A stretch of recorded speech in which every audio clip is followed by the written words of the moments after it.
The other problem about this is that the sexual binary tends to define how we approach sex, right? How we actually have sex, how we get off, how we fuck each other, whatever you want to call it. You know, in the sexual binary, you either fuck men or you fuck women. You either have gay sex or you have straight sex. And when we all what's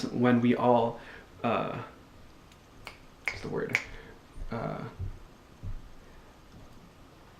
Specialize in the kind of sex we have, and we all either have gay sex or straight sex, then we become like scientists in the scientific community.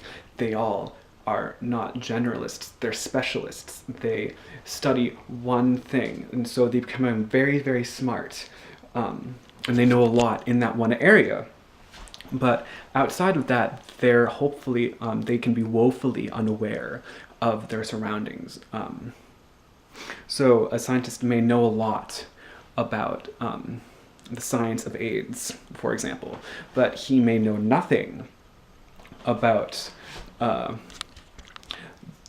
sex that Americans actually have. You know, which people have gay sex, which people have straight sex, on where they have it, why, what motivates them, such things. And with gay and with sex, people, the same thing kind of happens. You know, we all have straight sex.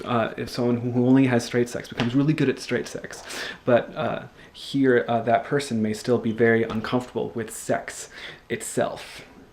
You know, they may be able to have straight sex more easily because they've done it so much, but that doesn't mean that this person is good at having sex or is comfortable with it.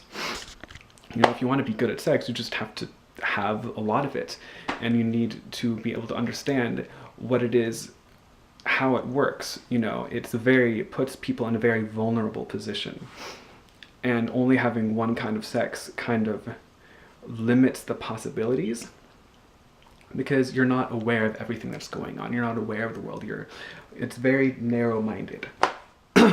And having different kinds of sex works against that, but it's difficult to do, right? Because if I only have sex with women, then I only feel sexually attracted to women when I see naked pictures of people. You know, if I only have sex with women and then see a naked picture of a man, it doesn't mean anything to me because I've never had sex with that biology.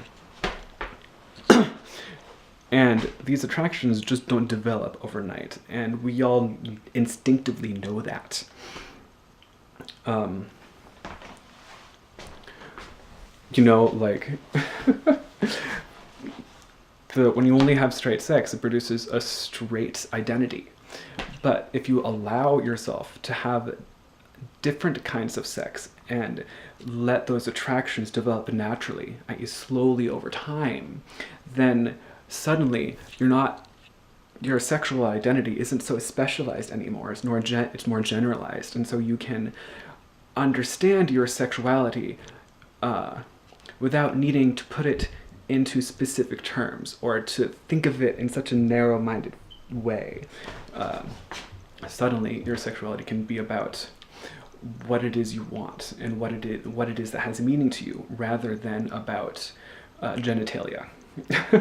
Or another person's biology, or porn, or these other socially defined things. And these socially defined things are important, they serve a role, but the meaning it has, it doesn't give meaning to my personal identity as much as it does to my identity as an American citizen with a bunch of other American citizens. So, you know, just, you know, when you're approaching the relationships in your life, keep an open mind and see what happens. If you have chemistry with this person, you know, go with it and just trust your instincts, you know?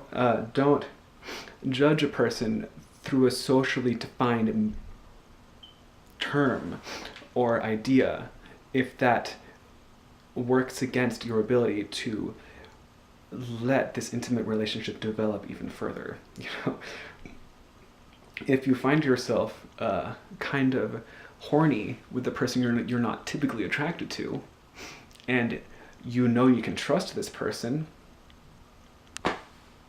I say go for it. You know, you learn from experiences, and it only pushes you forward in your life. It doesn't make things go backward. You know, life only moves forward, and having a different kind of sex will move you forward. You'll learn from it. And sometimes it doesn't really work out because sex is hard. There are different. It's you know, it puts you in a vulnerable position.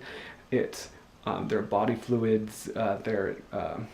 There's a hair in a random place. Like, you know, the first time we all have sex, it's awkward. It's weird. We may not get hard, or we may not be able to orgasm because we're too nervous. You know, that's normal. That's fine. The important part is. That's going to happen. The important part is what meaning this experience is going to give to your life, and how is it going to help you to move forward with your life as a human being. How does it help you develop your identity as a human being outside of that sexual binary, outside of that socialized simplicity that doesn't accommodate our needs as human beings. Just, you know, let it go, and try something different. See what happens. It's new and it's different and it's exciting, just not in the traditional sense. Let me tell you.